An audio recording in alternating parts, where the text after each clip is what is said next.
Works in top gear.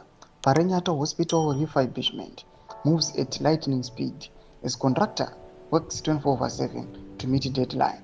Sanapenda mashoko ari kuda panguva ine pari kuonekwa kunzi aiwa there are some works ari kuitiwa akanyanyisa kunana parenyato pari kuonekwa kunzi after zvigananda zvapiwa aiwa this tender yekuti zvirenovate zvipatara panguva ino kuonekwa kunzi voita zvechimbi kuti vamite madeadlines. Sanapenda mashoko nemapictures amuri kuona kuti aiwa there are some works ari kuitika paparenyato. Don't subscribe like on the bell icon. Timuna mamu obudani kwa mchinzi.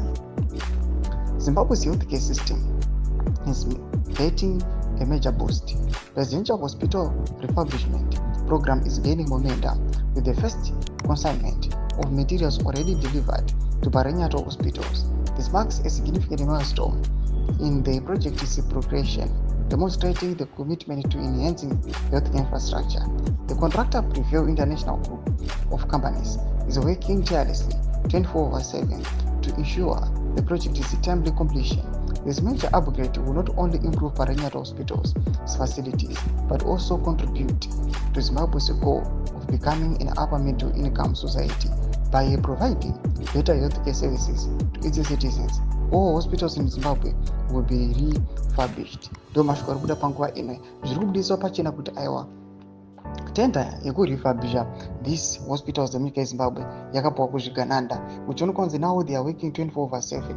Macritics ari kungoya zvavo vachicriticize vachiti aiwa yes vanogona kuita zvavo massive work but panguva ine panoonekwa kunzi these guys vanenge vachipuwa matenders kunoonekwa kunzi yes kutora tenda kwavanenge vachiita hakuna kana any gain inenge ichiitika mumagariro emunyika yezimbabwe just because vanenge vachingotora taxpayers money, vanenge vachikwidza maprices ezvinhu, they are not paying any tax.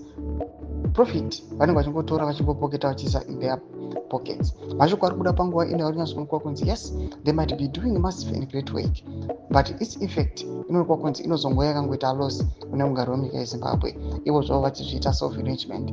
Pinangome section medu muzamafunguro enyu muri kudii pamusoro pechitiko ichi.